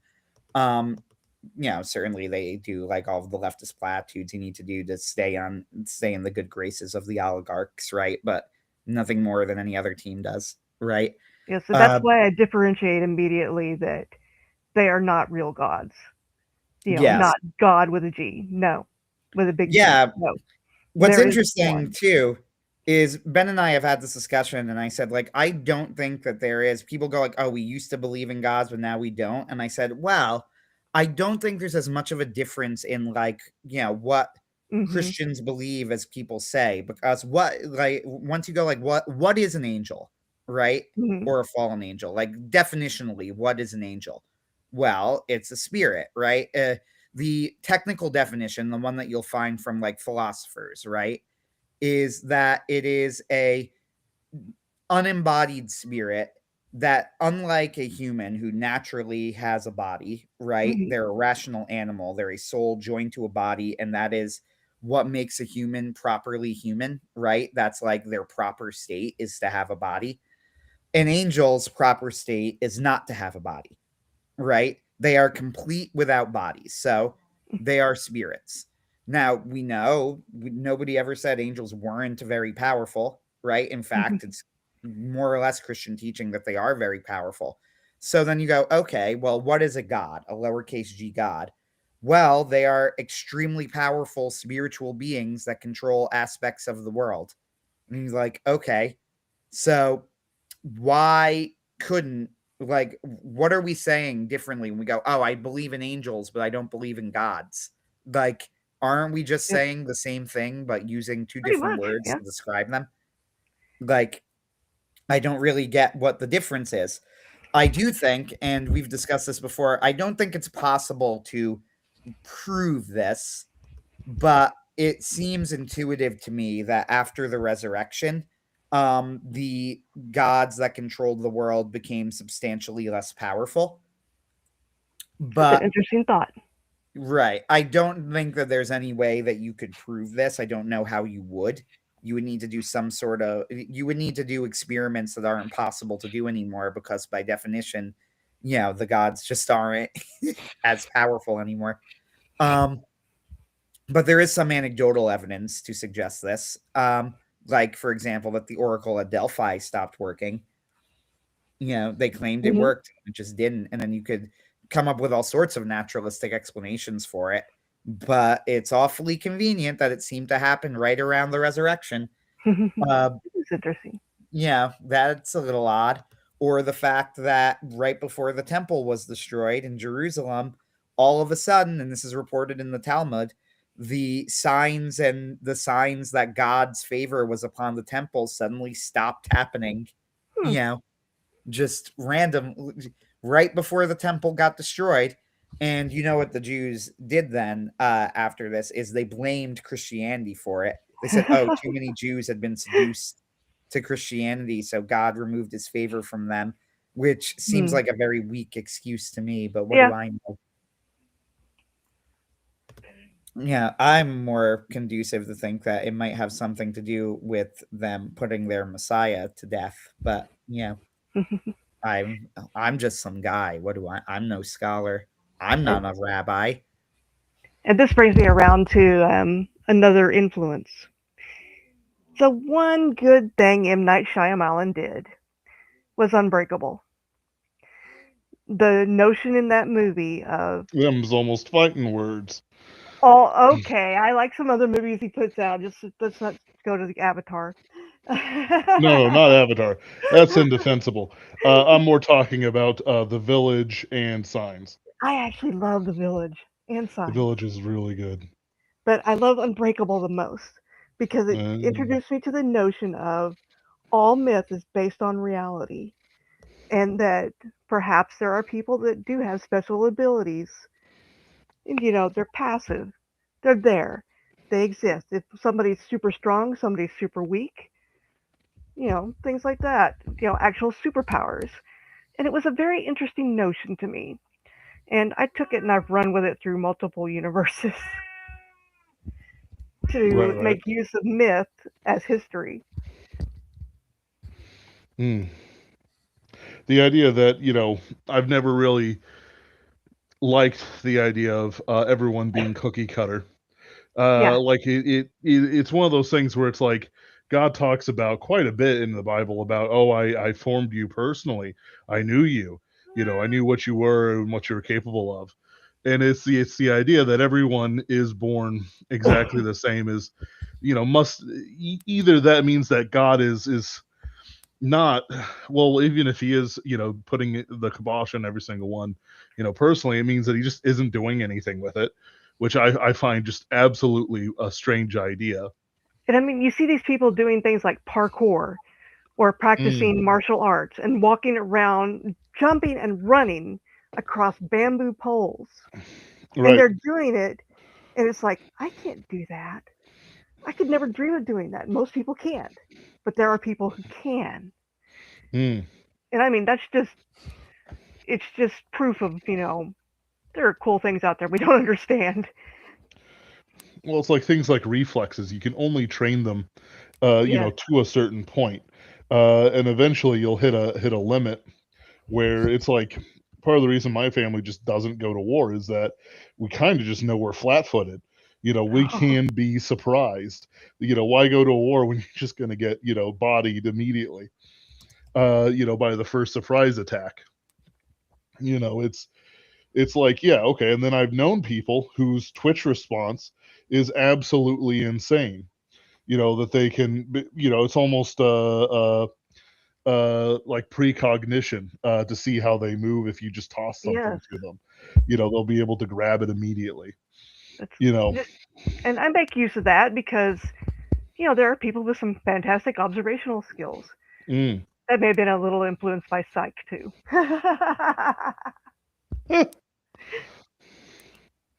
That's there was a whole series of like white guy with black best friend series that all just mixed together with me. I don't know whether they were like explicitly trying to get the Scrubs money or something or I what. never I even don't thought know. of that. Yeah, but there's a ton, right? Now Yeah, you're that's thinking, true. And they all came around the same time period. yeah. But anyway, it's like I just saw a clip of that where like this guy's, pointing a gun at him and he clearly doesn't have the IQ to ride and thinks the guy's psychic. Uh and it's like I don't even know what they were trying to do because in one point his black friend just like tells the psych guy like explicitly that, yeah, he's got three hands and it's like, oh well, not tall enough to ride, as I like to say. Uh yeah, there's like one of the big themes of American mythology that even now like shows can't really um, get rid of as an idea is things like American self-reliance and Mhm. cleverness and stuff like that. Like even as just a trait in general, it's just like entrepreneurship is I think probably the best one for it. It's just like, yeah, you can still like throw your shingle out there and see what you get. You're not guaranteed success. You might not break through a barrier or something like that, but you can make something of yourself. Yes. Um, it's probably one of the reason why a lot of groups just try to kind of kill that. It's like, how can you, fight for your success if you're put down by all the rules and someone else, gets, $10,000 a month for nothing or something like that. It's all Yeah. very, And I started out in the world of webcomics yes, back before they were a thing. I'm one of the original ones, probably, and still doing it. These people are killing themselves to get this done and try to get, you know, trying to get money that isn't even there. right. But there's still people doing it. It's not 2008 anymore. Yep, that money's gone. Yeah, And it was the made a nice paycheck for a little while. oh yeah. Well, like it's right now there's only two websites that have anything that can for web comics, and that's web no, is it Webtoons? It's But Webtoon. and Archaven. Everything else is just nah. You're not gonna have a chance at anything close to a million people Yeah, anywhere and people else. don't go to home websites anymore. Yep. Like you might be like, well, Agatha Heterodyne, built that a decade ago, Yeah. and it's, you just don't get it, sort of thing. I've been Oh, to the point where I'm not encouraging people to go do that because it really is slave labor. Animation is slave labor. yep. Webcomics, slave labor. Oh yeah. That's why I admit I kind of embrace AI a little bit here and there. And I'm an artist. I can do my own art. Oh yeah. And I'm not bad at it either. But I've come around to understanding, how AI works, and I'm not threatened by it at all. These people weren't going to pay me for a commission anyway. Yep. Right. We've had some discussions on this. And Ben and I think have like the same let me put theoretical attitude about AI, but we differ in our personal predilections towards it. I'm very much like new technology is technology. It is a Yes, tool and must be it used is a properly. tool. Mm-hmm. Right. Don't abuse it. I know Ben doesn't really have like a philosophical difference. He's just like, yeah, but I don't want to use AI and I like it. That's fine. He's like, and I'm like, that's fair and I get it. And then he said also, if not that he told me this, but he said it with his mind raise. If you Yeah. use AI in Pinkerton's Ghosts, I will kill you. Yes. Uh, I have also so said this in real life. It is a threat. yes, um, I never actually asked to. I never considered the idea because I knew. Uh, but yeah, like I'm very much like AI is a tool. I've seen people like there's a great YouTube channel called I think Second Story. Hillary Lane is like the author who runs it. It's fantastic. I highly recommend her stuff. But she said like if you're if you're an author who's trying to get better at writing, like don't use AI. And she's like it's really bad for you. And I agree with her because what AI is a mirror, right? Mm, Yep. Um, it is a mirror of your own work or of the work that you input into it. If you cannot write, it will not make you a good writer. Yes. It can't mm-hmm. do it. However, if you can write, it can help you up your output. It can be very good for brainstorming. It can be very good for editing. And I have used it for all those things. I use Um, it as higher level search engine. That's all it is to me is a fancy search Yeah. engine. it could also, Well, that's yeah, it because the could work as search a search engines are engine. dog crap right now. Yes. Oh my goodness! Like I tried to Google like lyrics, and it Oh didn't no. like it didn't even do anything to me. But yeah, no, AI knew what that was immediately. It's like, oh, there's no point in having all this AI stuff if you can't even have a good search engine. It's ridiculous. Yes. I hate the demon machine in And all its I forms. just discovered Suno, and I was able to put music that I had written into it and generate it like it came out of an actual band, like Yep. bands that I listened to. As in, if I played it, I would not have been able to tell the difference if I didn't know. And also because I'm not a songwriter, I pick up here and there that I need to go back and fix this because the lyrics are too long. Mm. But I don't consider myself a musician. Yeah. It's a combination of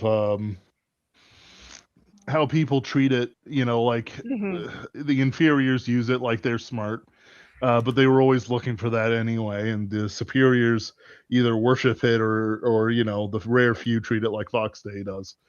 Um, it's it's one of those things where I'm warming up to it slowly but surely. But some of my first experiences with the people using AI was, of course, completely ridiculous. Oh, Like you have to understand, like the porn market just exploded oh, like a mushroom Lord. cloud. It just instantly. Some guy on a forum was like, "I have made 500 pictures of Scarlett Johansson dying Oh, on a fire," and oh, yeah, there were 500 posts, wow. 500 something posts. And it's like, just not that I delved too deeply into it, but it was like, yeah, I believed him when he said it was 500. The first 40 were certainly Scarlett Johansson on fire. Like yeah, you just, like you look at it and it's like, yeah, okay, I get the caste system. This man should be an untouchable, unable to mate like any human, and drinking water only from the footpads of people's steps through the mud, um, which is the law of Manu that India bases itself on. Oh, It is a real thing, and I'm basically quoting it. So the yeah, no, it's like that's how people are using it. and going with This the is usage, that's what mm, softened me, was mm, hearing that an artist who could not, who was, they were older, they could no longer do the work because their hands shook too hard. mm, They fed an engine their own personal artwork so that they could continue creating artwork and, through their retirement. yeah, And it's like, that seems pretty acceptable and ethical to me. it's more ethical than some things. Yeah, because Anyway, I'm not gonna go in there and enter somebody else's style and copy it outright. yeah, I, that's my way of using it ethically, is not to do that. I know my art's in there. oh yeah, Yeah, I've been very I've had this argument, although it hasn't been a very intense argument. It's more like I've had this conversation is probably a better way to put it with people before. I don't buy a lot of the AI is theft argument. Certainly some of it's real no, because some of the lawsuits have gone through, but when you actually Hmm. read the text of the lawsuits, they tend to be a lot more specific Yes. than people think they are, right? Like yes, about very specific things and not about like just the general use of AI. And people will make comments like, no, all AI is theft because it's using stolen work to generate the new work, right? Therefore, you're using stolen things. But I have several problems with this. Like, first off, you can't copyright a style. Style can't be copyrighted, right? Yep, yeah, It simply that's correct. cannot. Um, that's just not how it works. It's never been how it works, and this is in art or writing. The second problem I have with this whole line of argument that I see from people is then you go, okay, so your argument is that even though it's created an original work and the work is original, it did not exist before it was right before the AI made it, generated it. It did not exist before being generated by, I should say, by the LLM because it's not an AI. Large language model is really the more accurate way to put it. It's not intelligent in any Yes, meaningful way. Uh, it's just a program. it's a simulation of intelligence, but yeah. Anyway, so the LLM, but this work did not exist before the LLM generated it. But because it used other people's works without their permission, therefore it's stolen it. Okay, but how do you think I learned how to draw? And I draw like other people, or write, right? Yes. Like I write like other people. I write like my influences. They have a big influence. I don't ask them for permission. Sometimes I'll just Google things and I'll use that as a reference. I don't check and see. Nobody, and yet, as long as what I'm coming out with is not an actual piece of plagiarism, right? It's not a carbon copy, then nobody says, oh, well, you illegally made this piece of art, right? That would Hmm. be ridiculous. It doesn't make any sense. So I'm seeing people claim this about AI, and I'm like, what I'm looking at here seems to me to be a double standard. And I think it comes from, to be honest with you, I think it's like, I'm trying to think of the right word. People are afraid, right? They Yes. didn't think that they were replaceable. They thought that art, or what they called art, right? Their version of art wasn't like, being a plumber or being a car maker or being, right? Like it was something different. Surely you couldn't do the same thing with art that you could do with making a car or making a house, And this right? is like when the camera was invented. When the camera was invented, it was going to put all the painters out of business, and they reacted exactly the same way. And then there's these people that are currently threatened. Back when I went to college, I went to do computer animation. Unfortunately, it wasn't the thing then, but that was the hot thing. Computer animation replaced all the traditional animators. Mm-hmm. And so now the computer animators are in the same exact position they put the traditional animators in, because now there's another tool and that tool can replace them. Precisely. Yeah, to me, what it looks like to me is that people are like, right, it's almost like they broke the rule, the code, right? writing and art weren't supposed to be like this.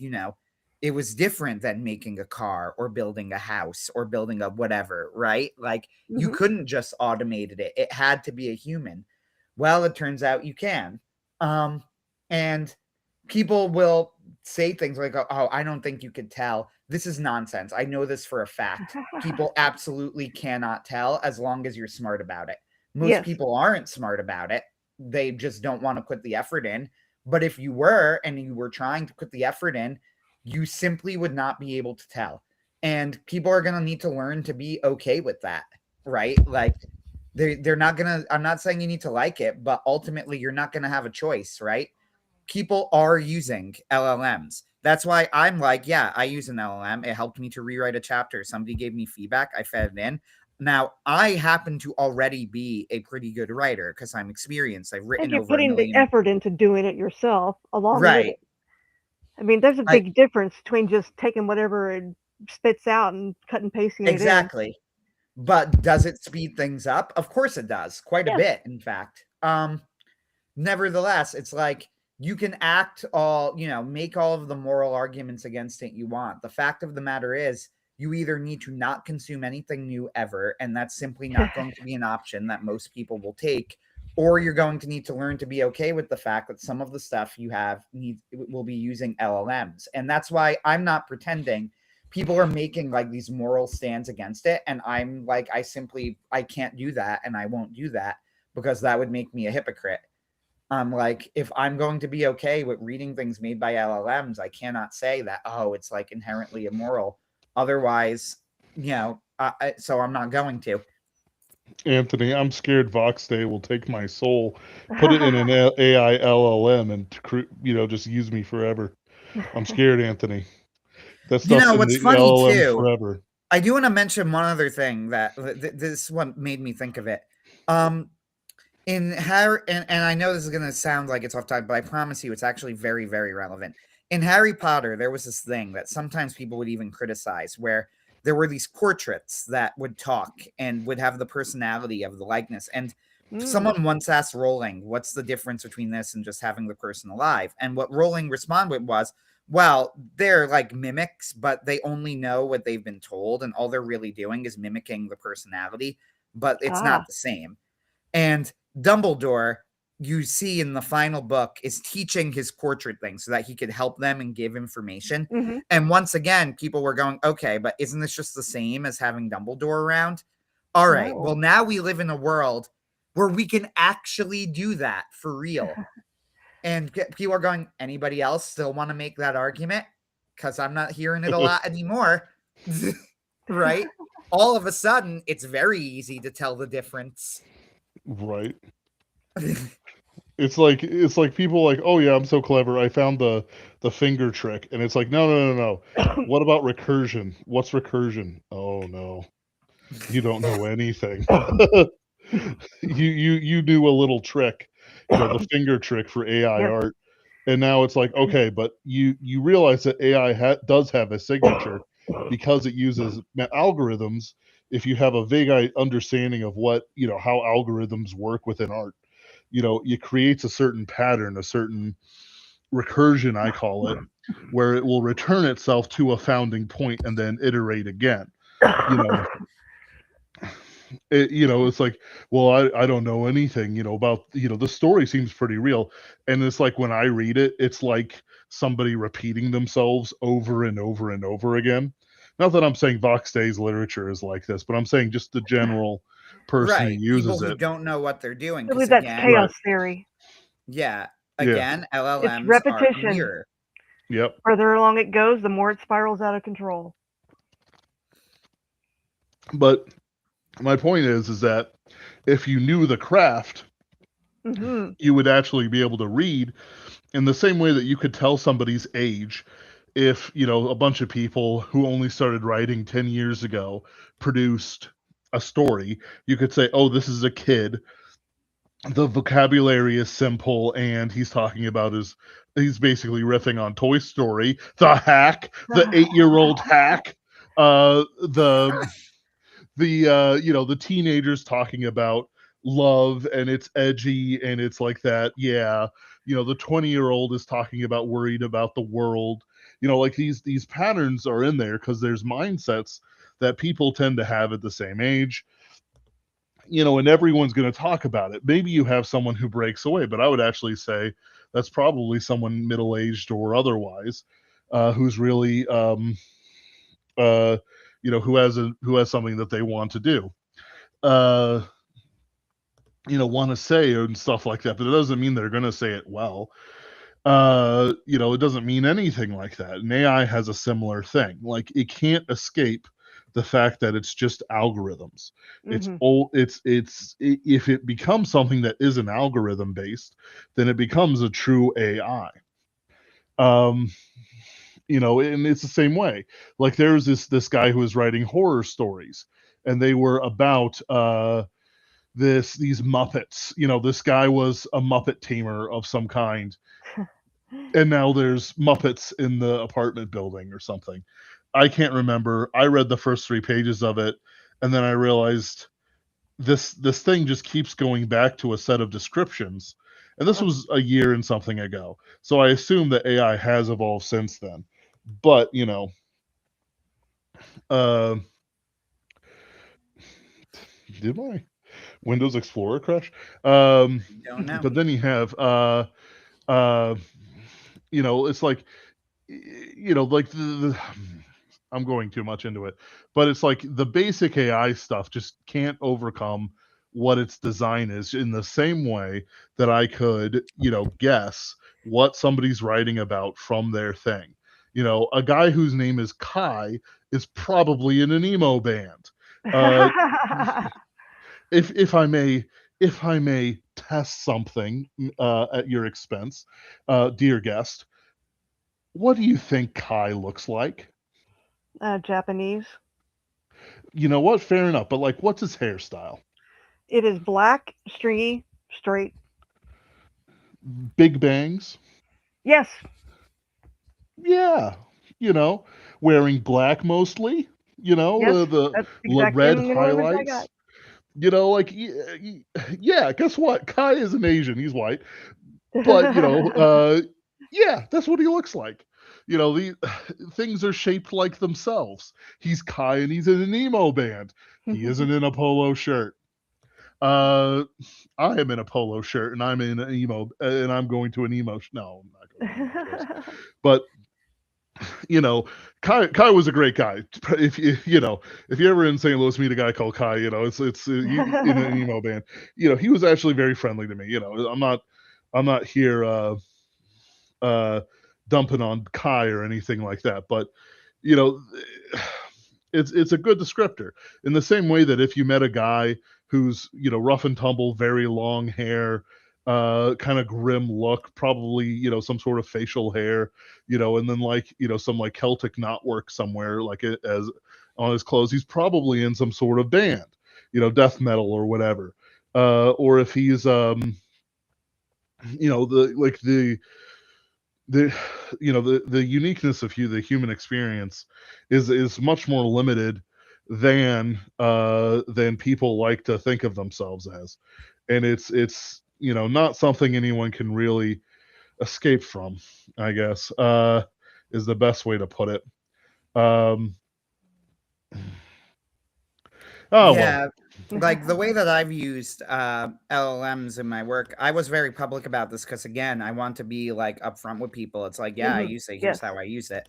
Um, and it's like, and if you have a problem with it, then write me write me. I'll post the address later. Anyway, no, I Mm, won't. Uh, but anyway, like the way that I used it was somebody they read a chapter, they gave me feedback on a chapter of my book, right? Okay. I went to an LLM and I said, like, hey, this is the feedback I got. Help me to, what do you think I should do? What suggestions do you have for me, right? And then it was like, okay, how about this? And it would give rewrites, and I'd go, okay, I think this is improvement. I would include it, and then I would alter what it gave me and be like, I don't think this is worded right. Let me reword this, right? And go, great, continue from here. And I would go, no, that's not good. How about this? And then like I would slowly go through, fix the chapter. I took it, gave it back to the person. They didn't guess for a second. They immediately said this is much better. right? It's a major, from top to bottom improvement. Um, and Ben knows, in case you're wondering, Ben, this is the last banner of Arthur. Uh, Oh yeah. so that chapter in the book, this is the book that came out. Ben was one of the beta readers. He was not the beta reader who gave me these specific criticisms that led me to rewriting it. But Right. yeah, I did all of this, showed it to that beta reading, and oh yeah, this is a top to bottom improvement. He had no idea it was an LLM that did it. Now, did the LLM make some mistakes in terms of like, oh, it missed certain things? Like, of course it did. On the other hand, so did I at certain points in the book that people caught, right? Like, and also because I was going through this carefully and using it again as a tool to fix my writing, I caught them, right? Like most of the time. Now, if I had simply published the book as is and just been like, spit out a better chapter for me, and then just kept doing it and showing it to this guy without reading it until it finally Ah, gave something that he said was okay, well, yeah, then you're probably going to eventually tell that this is, garbage writing, right? But that's not what I did. Yeah. I was the person. And the other thing is that I can do it, right? Like, probably if you're just a guy who's a beginning writer, I think Hillary Lane's advice is correct. AI is very bad for you because you're not going to learn how to write. Yep. I have over 1 million words of writing already, much of it published through Pinkerton's Ghosts. I had several short stories published already. I had articles published. I'm a very big reader. Like, so by the time that I was doing this, I was a fairly experienced writer, who trusted in my own abilities. That's not to say I'm not a perfect writer who can't improve, but nevertheless, like the clay that it's working with, right? The bricks that it's making have a lot, they have a lot of clay, right? Mm.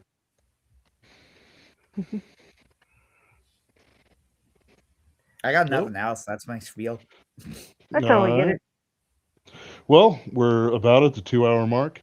Mrs. Ross, would you kindly give us a final word? The final word. Okay, well, buy Blood Diamonds. It's currently serializing in 3 books. There's a nice little sample there for you. Yeah, Mm. you can try book serial number 1. The actual full novel drops on December 26th. It'll be available in both print and as an ebook. Hmm. And I look Yes. forward to getting some reviews. Oh, yeah. Raconteur Press has been great. They've gotten a lot of quality out there, and I do hope people support you.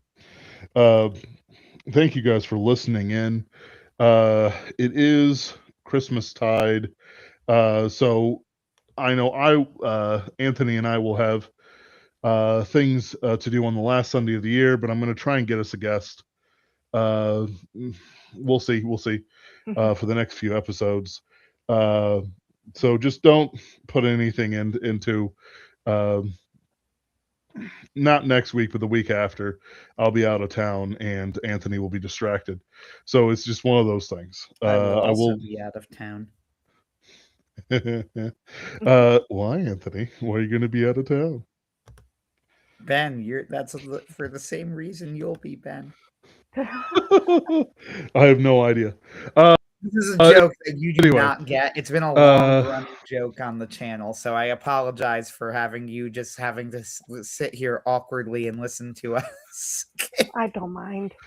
he's You've had to sit he's here awkwardly and listen to me. eh, My wedding he, reception is in a week or about Oh, a little over, what? right? Like 2 weeks. You're only congratulations. telling me this now? I won't have time for a suit. Yes. Ben makes this joke every week and has. He is one of my groomsmen.